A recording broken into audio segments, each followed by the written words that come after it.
I just heard Michelle Obama say in a recent interview that she believes that the country was not ready for a woman to be president when she was talking about Kamala Harris. And, I tend to disagree because I believe that's not even close to being the main reason why Kamala Harris lost. There's obviously a lot of things that have been discussed, talked about why Kamala Harris lost the election. And one of the main ones that, comes up a lot, and this is, talking to a lot of people on the street and on my podcast, and even some family members and my older brother, who happens to be actually a very strong MAGA supporter.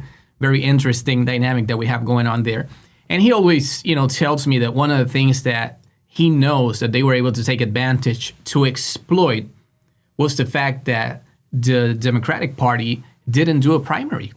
Probably she was going to win anyway. And I understand that we had an issue with the money. There was over $200 million in, the party's, the DNC's account that would have been frozen if they decided to go for a primary. They could not use that money to keep campaigning.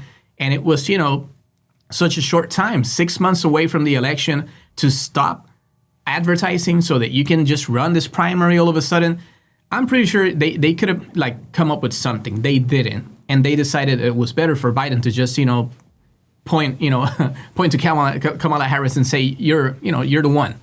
And a lot of people say the same thing. I have a friend who happens to be, he's kind of an independent, but leans more towards being a Democrat, progressive.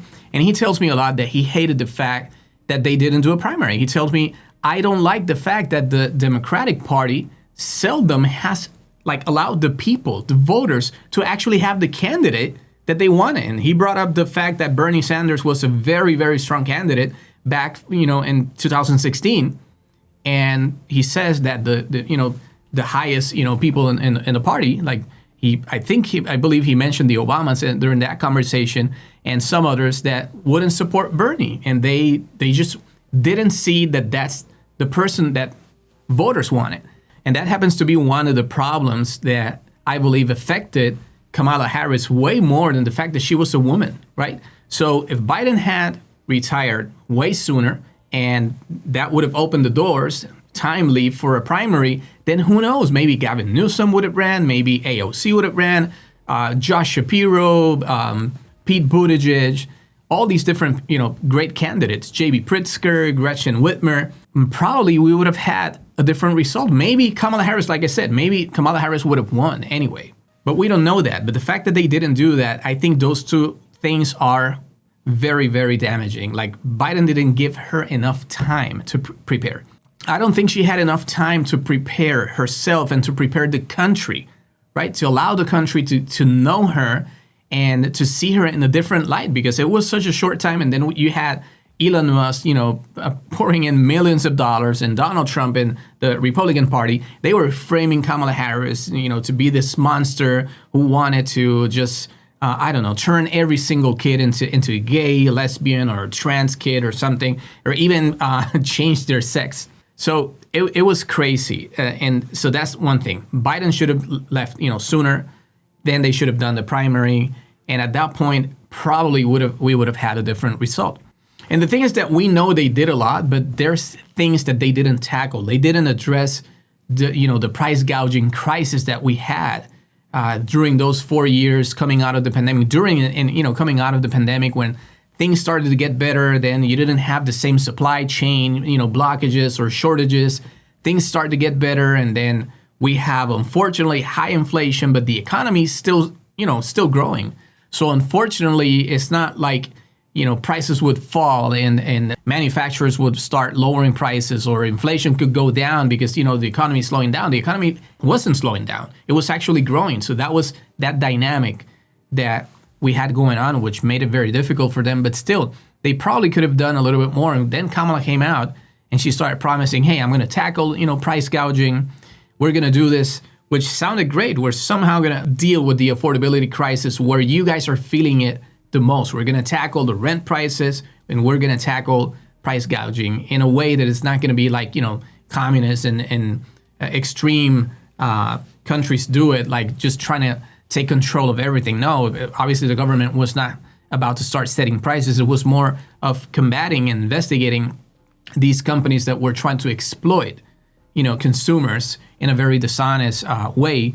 So that's a different approach to it, and it was good. But they should have done that, first, right? And there's things that she's admitting right now that she did wrong during the campaign. For instance, when she was asked if there was anything that she would have changed if she thought Biden had made mistakes and she wanted to have Biden's back. So she said, no, I wouldn't have changed anything, right? But anyway, all I'm saying is that I respect Michelle Obama a great deal. She's such a great person, and I hope she would at some point decide, to jump in and, roll up her sleeves and get into politics herself, because she is so loved, by the country. And I'm going to tell you, even Republicans have spoken highly of her, a lot of them. Even my own brother, I'm telling you, I have an older brother who happens to be a great, super active, MAGA supporter, Trump supporter. Well, he's an activist. I thought he was going to get into politics at some point because, he has even been on, on TV. He used to be on Dender, Telemundo, advocating for Donald Trump and debating, other people and different things, like gun control and some other topics. Even him, he was telling me at some point that she would be a great candidate, obviously, for the Democratic Party, and that she probably had the potential to win based on, her image, her branding, the integrity, her capabilities. Because, as much as Charlie Kirk was saying that people like Michelle Obama or Kamala Harris and some others didn't have, supposedly the brain power, that was obviously a stupid comment. She is definitely a powerhouse. She's a very smart and strong woman.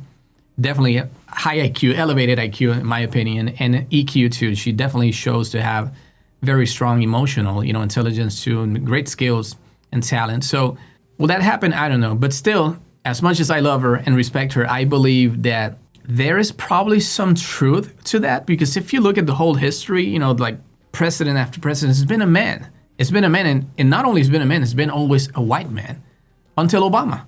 And then after that, we have an orange president, a clown, Donald Trump. And then we had another white man, and then again we had the orange president and a clown. So I get it. If you just look the numbers based on paper, you'd say, well, okay, maybe the country's just not ready, because they have chosen right now, 47 men to be, presidents. But I don't think that's the case. I believe that there's more to it. If not, Hillary Clinton wouldn't have won the popular vote back in 2016. That's 9 years ago. 2025, almost 10 years since Hillary Clinton won the popular vote. So if you're able to win the popular vote in any other country without an electoral college, Hillary Clinton would have been the president. So it didn't have to do with the votes. It didn't have to do with the country's perception. The country did choose Hillary Clinton. They chose a woman. But it was more about the electoral college, which a lot of people say they would rather get rid of. And I believe that I would rather get rid of it too. Why? Because I believe that it's easier to buy and manipulate, like Donald Trump wanted to do in 2024, because it's easier to just come up with some electors for the battleground states. So I really don't believe that it has to do with Kamala being a woman. If not, Hillary Clinton wouldn't have won the popular vote back in 2016, and that was 9 years ago. So this is more a matter, like I was saying, of how both sides here, both Democrats and Republicans, have been using, gerrymandering and at some point voter suppression, because this is the way they stay in power. They remain in power. Regardless of that, I believe that the popular vote should be the main factor deciding who becomes president or not. This is how almost every major country all over the world will do it. It's based on the popular vote. But I think we have to get rid of that. I believe it's so easy to manipulate. Look at how Donald Trump was this close. If Mike Pence had allowed Donald Trump to come up with these only, switching these electoral votes based on the scheme that they had to produce these fake electors, it was just a handful of electors in Georgia, and then in Michigan and Arizona and Wisconsin and all the battlegrounds, right? The main battlegrounds. But you can't just manipulate the whole country. If it's based on the popular vote, it would be a different thing. So it comes down to that. We made mistakes. The Democratic Party made mistakes. But a lot of that we have to own. I wouldn't put that on the country saying that they're just not ready for a woman yet. And if you want to prove me wrong, Michelle, just come and run for 2028 and show us how you're going to sweep the presidential election and win. And in trying to prove me wrong, you're actually going to prove me right, because then you're going to become the U.S. president in 2028. That would be amazing. That would be amazing. Michelle Obama for president, and maybe AOC or Newsom, for vice president, BP. Who knows? Mondani, maybe, for BP in 2028 with Michelle Obama. So who knows? We'll see how it goes. But anyway, let me know in the comments what you think, how you feel about this topic.